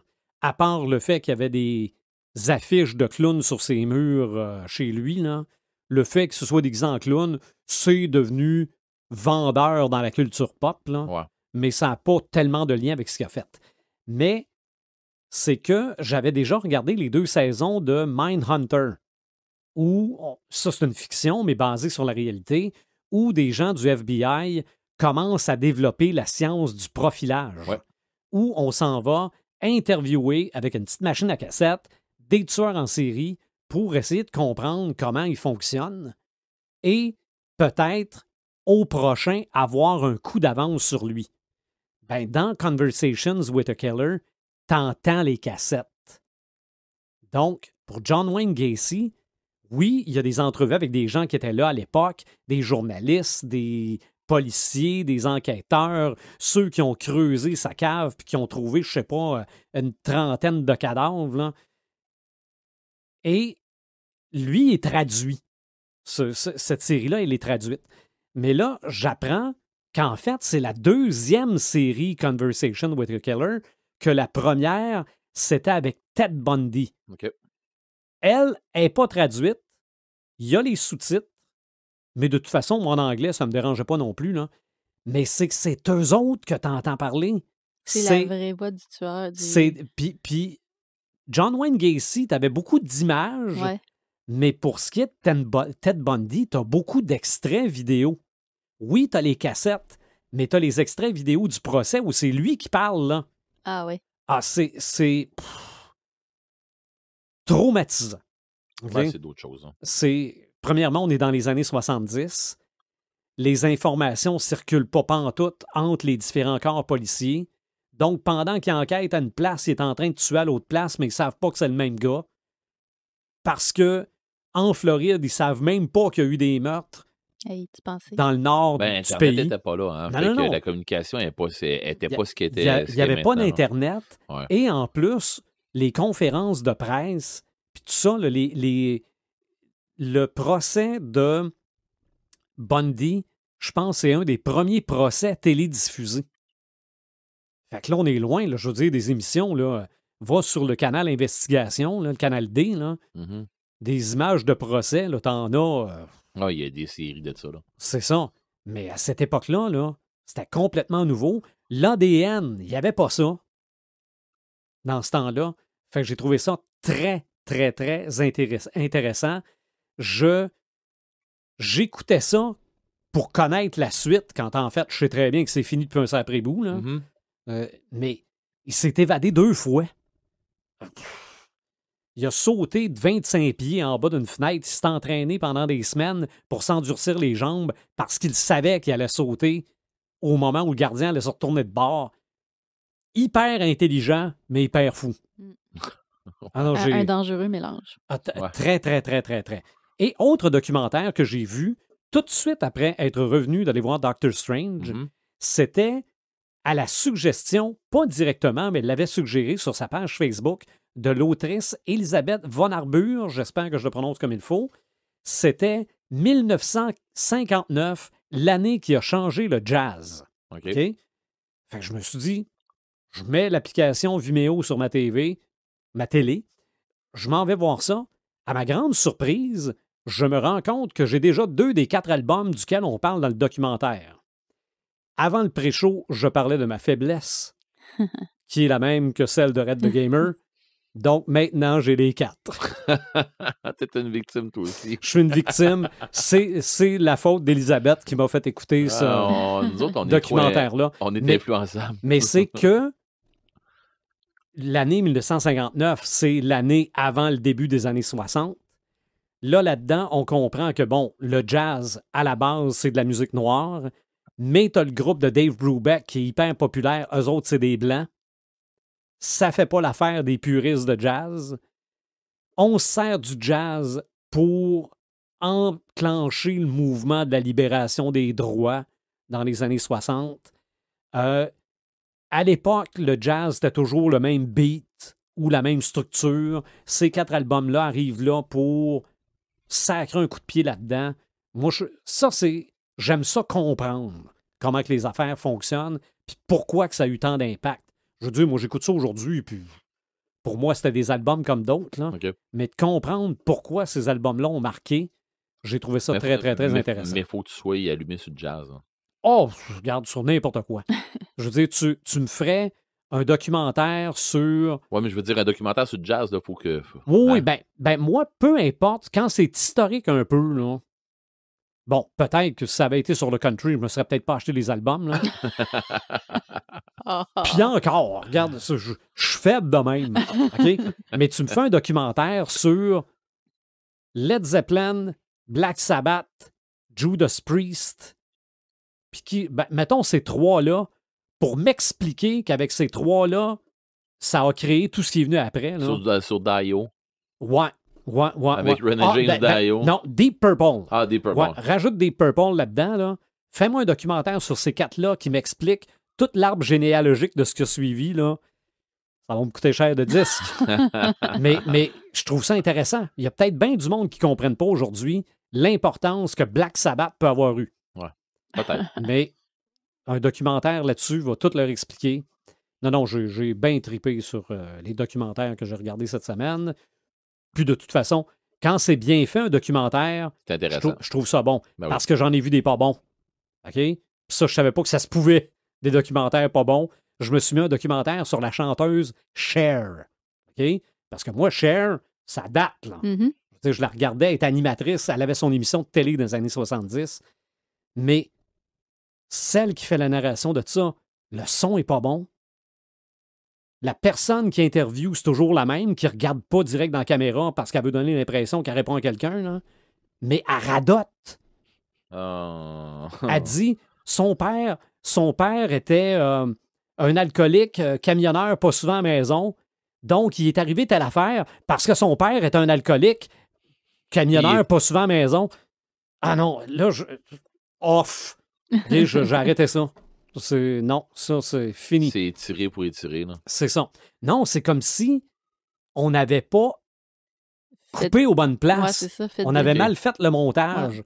Fait qu'ils ont fait répéter, puis OK, on recommence à telle place. Bon, okay. Pas nécessairement. C'est ça. Non, mais sans le faire répéter, c'est que dans le fond, c'est peut-être prévu qu'il faut qu'ils redisent souvent la même affaire parce qu'ils ne savent pas quel bout de la phrase ils vont prendre. Mais ils ont mis la phrase au complet. Bon. C'est mauvais. Mais voilà, regardez, ça c'est... Comment te péter la gueule? L'histoire de ma dernière semaine devant un petit écran. Donc, toi, Red, t'es ça m'allume. J'ai hâte de voir Obi-Wan. Ça s'en vient? Ouais, mais j'ai pas... Et ça, puis Stranger Things, puis ben d'autres affaires, là. Stranger Things, j'ai vraiment hâte. C'est la semaine prochaine, hein? Oui, et Obi-Wan en même temps, je pense. Okay. Moi, c'est ça, c'est Stranger Things. Oui, non, mais moi, les deux, là, mais c'est parce que, tu sais, Obi-Wan, je m'attends pas à une grosse affaire, malgré que ce qu'il nous montre, ça m'intéresse vraiment beaucoup. J'ai bien plus l'impression qu'il devrait appeler ça Rise of Empire. J'ai l'impression que ce que j'ai vu des trucs que j'ai vus en BD. Fait que je sais pas si ça va être ça ou pas, donc c'est rien qu'un... C'est juste arrivé par coïncidence. OK. Ça se pourrait. Mais il y a des trucs que j'ai vus dans Rise of Empire que dans le fond, dans Dark Time, dans le fond, quand Anakin devient Dark Vader puis il commence à chasser les Jedi, j'ai vu des trucs qui ressemblaient à ça.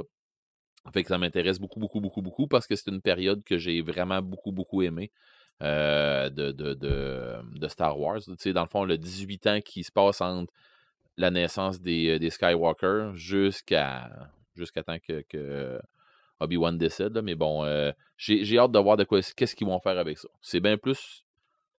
J'ai hâte, mais c'est bien plus qu'on dirait de la curiosité. Fait que ça, j'ai vraiment hâte. Ready Player 2. En libre audio, j'ai commencé, je suis rendu... je dois avoir le 3/4 d'écouter. Il y a beaucoup de monde qui l'avait, qui l'ont descendu un peu parce qu'ils ont dit le 1 est meilleur, tout ça. OK, le 2 il est différent, c'est tout. OK. Le 2 il est juste différent. On n'exploite pas la même affaire. On s'en va ailleurs. Mais j'aime beaucoup. À date, puis je suis pas rendu à la fin, j'aime beaucoup ces genres de romans de Ernest Cline que je vais probablement réécouter, que je vais laisser dans ma bibliothèque, puis je vais probablement le réécouter à un moment donné en faisant d'autres choses. Je m'enligne avec ma man cave que j'ai perdue là, à cause de mon dégât d'eau. Si ça va bien, je vais être peut-être capable de la refaire cet été. Si je refais ça cet été, ben, ça va me prendre de lecture audio. Et c'est drôle, mais Armada, je l'avais déjà écouté. J'avais écouté Ready Player One. Puis Armada et Ready Player One ont rejoué quasiment tous les étés quand je fais des travaux, des affaires de même. Je sais pas, c'est de l'écoute, de la lecture bonbon. Là. C'est de quoi que j'adore. Puis, OK, oui, il y a des affaires qui sont prévisibles, tout ça, mais je m'en sac donc ben. Il écrit pour des geeks, puis je suis un geek. C'est ça. Ben, du craft dinner, c'est prévisible. Oui, mais j'aime ça. Ben oui. Mais pas le craft dinner. J'aime mieux me le faire moi-même. Ça casse ça. Ben, il est prévisible aussi, celui que tu te fais. Oui. Je suis d'accord avec toi, mais... Regarde, la prévisibilité, c'est pas un défaut. Non, puis tu sais, je veux dire, mais c'est pas mal écrit, puis ça va tout seul. C'est comme de la musique. Oui. C'est comme de la musique à tes oreilles. Ouais. Il y a des petits bouts, par exemple, il y a une affaire là, qui se passe avec Prince là, que j'ai faite. Oh mon Dieu, on va où? Je comprends rien. Mais je suis pas fan de Prince. OK. Fait que il y a des bouts là, que j'ai fait. Ouf, ouais, c'est quoi ça, cette affaire-là? Marc te dirait, fais de la lecture active. Oui. Donc, non, je suis d'accord avec... Donc, tu vas voir ce qui se passe avec Prince, puis là, tu comprends. Ah, mais sérieux, il explique vraiment, là. OK. Ah, ouais, pour vrai, là. Tu sais, il t'explique un paquet d'affaires, mais ils se battent contre les 7 entités de Prince. OK. Puis, mais en tout cas, il y a une histoire. Mais bon, je vais arrêter. Faut que j'arrête d'en parler. Mais moi, je l'aime vraiment beaucoup. Et c'est drôle parce que, anecdote, hier soir, on s'en allait porter des trucs chez un ami. Ma fille, ma plus jeune, elle embarque avec moi. Elle dit, ça a rapport avec... J'avais le roman qui jouait dans mon char. Fait que, elle dit, Pad, c'est-tu Ready Player One ou... Non, ça, c'est le 2, ça. Parce qu'elle a vu sur mon écran d'affichage de mon auto, c'est marqué Ready Player 2. Elle dit, pourquoi c'est marqué Ready Player 2? C'est le 2. Elle dit, après le film, là? Oui. Mais après le roman, tu veux dire? Le roman? Non. Ça, c'est l'autre deuxième roman. Ça suit ton film, ça suit le premier roman, là. Elle dit, OK. Elle dit, il y a une suite. Oui, il y a une suite. Elle dit, OK. Mais comment est-ce qu'il peut y avoir une suite? Ben, il y en a une. Et c'est ça. Puis là, j'étais en train d'un peu d'y expliquer, mais pas trop non plus. Mais elle est en train de réétudier ça. Pour vrai, là, j'adore son professeur. Elle est en éthique. Puis c'est un de mes amis, en plus, son professeur, François Coulombe. On n'a pas déjà eu un podcast où on Non. a déjà manqué de l'avoir, en tout cas, qui est entraîneur pour des jeunes footballeurs, qui était, tu sais, c'est un crinqué fini, là, OK? C'en est un crinqué, là, avec qui j'ai fait beaucoup de GN, puis je me suis battu beaucoup, puis je me suis battu à côté de lui, puis en face de lui, puis, tu sais, c'est vraiment un bon ami. Et dans le fond, il fait des cours à ma fille qui sont des cours d'éthique. Et pendant leur cours d'éthique, ils écoutent Ready Player One, puis où ils lisent, je me souviens pas trop, pour comprendre des trucs. Parce que dans Ready Player One, effectivement, il y a des trucs, des leçons, des petits trucs à aller chercher là-dedans. Mais lui, c'est un geek. Fait qu'il est capable de transmettre ça. Tu sais, n'importe quel parent va faire, mais non, c'est un film de science-fiction, c'est quoi le rapport? Écoute les dons. Tu vas voir qu'il y a d'autres choses. Mais bon. C'est ça, tu sais, l'histoire là, de IOI là, qui est en train de se dire OK, bon, on va remplir 60% de la capacité qu'ils sont capables de voir, de publicité et tout ça, mais rendu à 60 et quelques %, là, ils ont des problèmes tu sais, des problèmes pas de vision, mais ils vont avoir des problèmes d'avoir des spasmes et des affaires de même. OK, il faut qu'on aille moins haut. Puis bon. Ah, c'est pas si pire, 60%. Je me souviens pas si c'est dans les romans, ça, ou dans le film. Mais il me bon, semble que c'est dans les romans, parce que je me rappelle pas avoir vu ça dans le film. En tout cas, bon. Mais bon, ça rentre là-dedans. Ceci dit, Ready Player 2, il est sorti sur Audible pour les gens qui trippent sur la lecture audio. Moi, je finirais là-dessus. Ma prochaine, c'est Necromancer.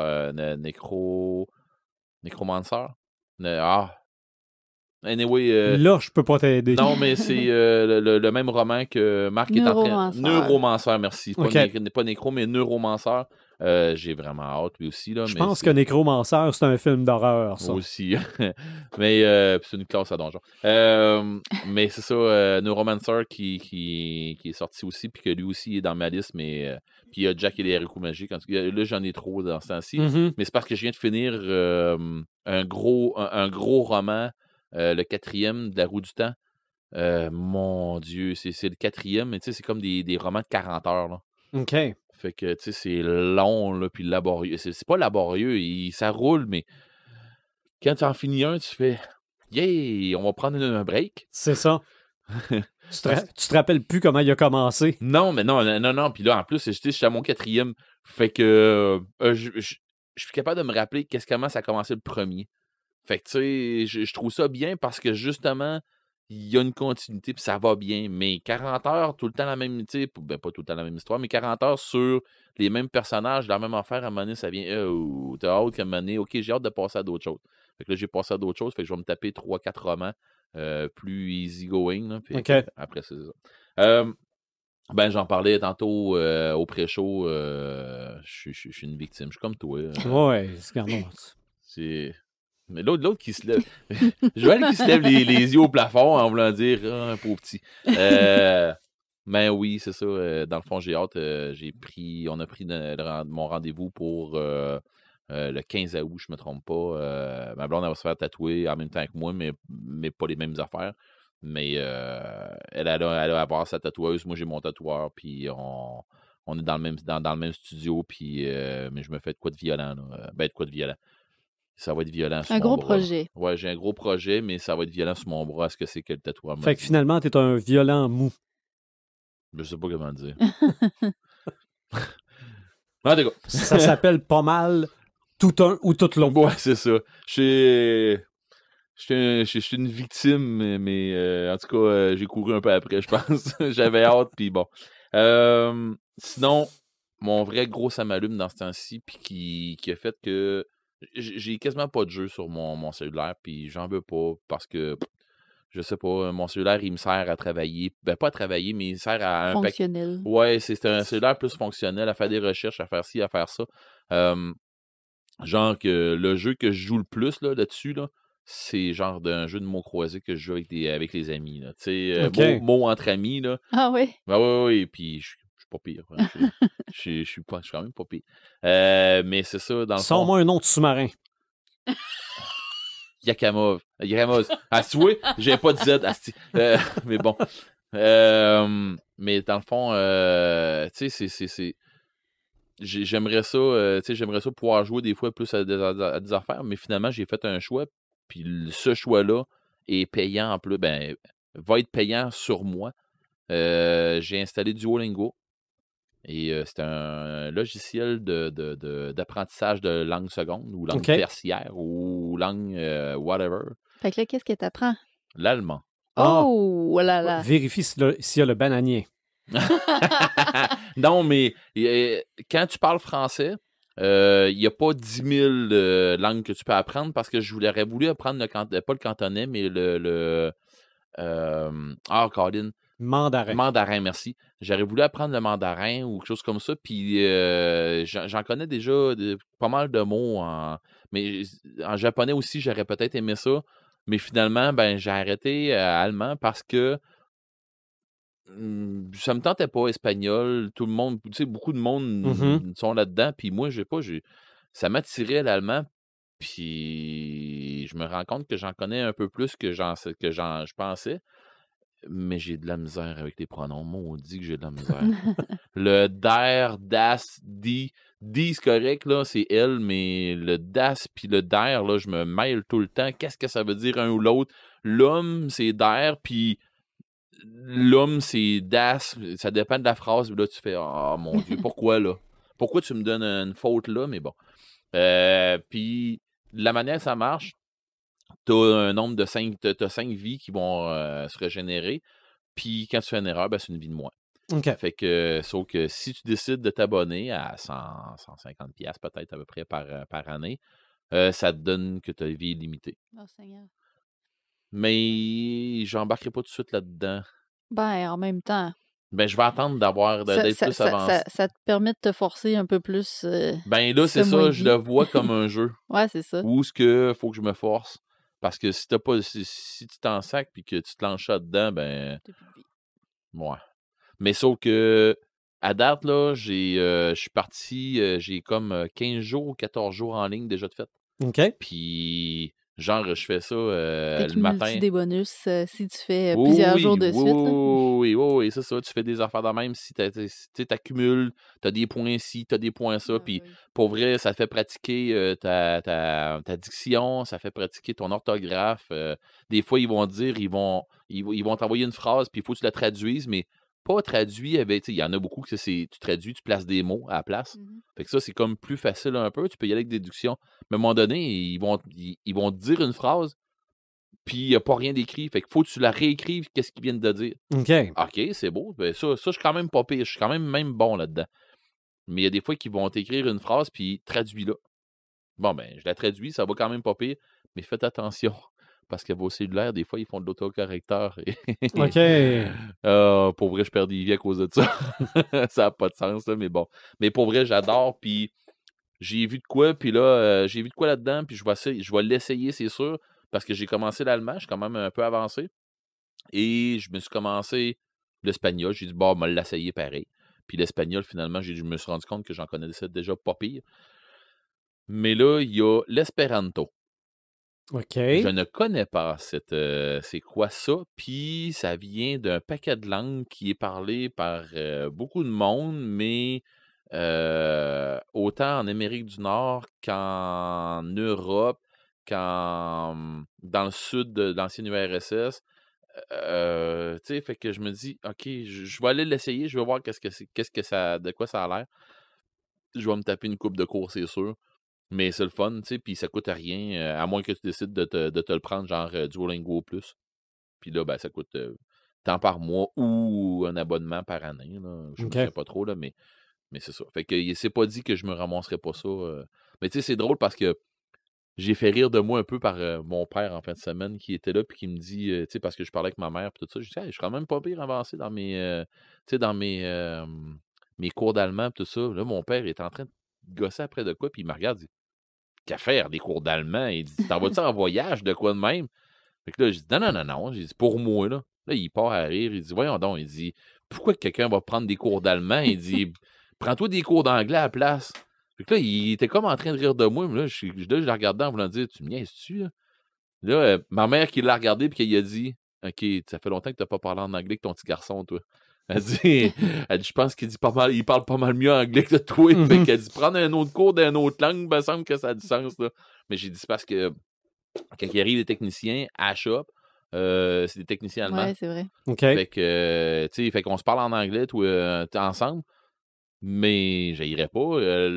Il arrive puis que j'y parle en allemand, il va faire « Wow, t'as peu, là! » Fait que non, c'est ça. Marco qui vient de l'Allemagne qui me dit « La prochaine fois que je vais être ici, je veux que tu parles en allemand. » J'ai dit « Hey, t'es-tu malade, toi? » Mais finalement, ça se pourrait que ça arrive. C'est ça.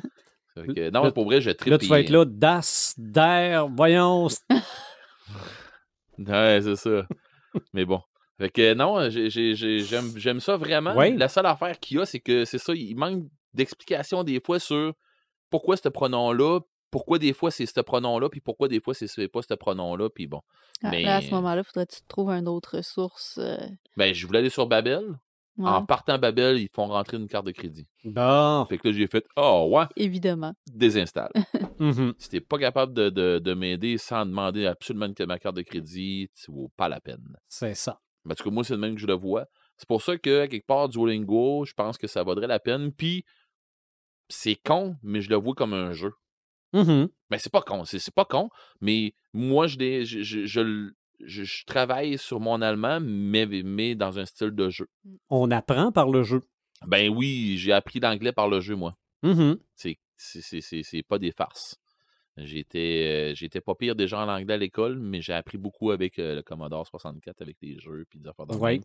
Et avec les revues de geeks, de jeux vidéo, puis des affaires de même qui étaient en anglais. Oh, on a appris à négocier jeune dans un carré de sable. Oui. Fait que non. Mais c'est ça. C'est mes samalous. Mm-hmm. On va jaser avec Paperman pour ce qui est du prochain sujet. On lui donnera... C'était peut-être les déserts. On s'enligne sur les déserts. C'est ça, oui. Mais c'est pas sûr, les déserts. Faut que je jase avec mon invité. OK. Avec notre invité, il faut que je jase avec mon ami pour voir si s'il va être dispo cette fin de semaine-là. Sinon, bon, on le poussera d'un C'est ça. Puis on le poussera d'un GN. Puis... La saison des GN s'en vient. Ah, c'est vrai. C'est pour ça que je veux qu'on en parle, parce que oui, les déserts... en particulier, mais peut-être le sable en général. On a déjà fait un épisode sur les plages où on parlait de sable. Mm-hmm. Fait que... Ouais, mais on va checker ça. Mais les sables mouvants, on n'a jamais parlé. Mais il faut checker peut-être pour un autre. Fait qu'on va voir avec mais de toute façon, regarde, on trouve 3 idées par podcast. On devrait être capable... C'est comme les piles à lire, ça. On en accumule plus que ce qu'on est capable de lire. Parce que là, c'est quoi? On a les licornes. Non. Je savais que... J'étais sûr que ça allait être elle qui allait sortir. On a les types d'horreur. Oui. C'est quoi que j'ai dit aussi tantôt que je disais ça? Pleine lune. Oui. Il faudrait checker, voir si c'est pas une pleine lune le prochain podcast. Je dis ça, je dis rien. On va trouver quelque chose. C'est sûr. On manque jamais d'idées. On pense qu'on n'en trouvera pas. Mais je pense que c'était au mois de mars en passant qu'il y avait eu 2 lunes. OK. Pas possible. Pas possible. Donc, continuez de nous écouter par les différentes plateformes de streaming. Quand vous tapez podcast décrinqué dans Google, là, je me rends compte qu'il y a des places que je ne savais même pas qu'on était. OK? Il y en a plein. Vous pouvez facilement nous trouver sur votre plateforme de streaming préférée. Continuez de nous suivre par notre page Facebook, notre site Internet, notre compte YouTube, également les vidéos grâce à Dr. Phone. On se retrouve à l'épisode 141.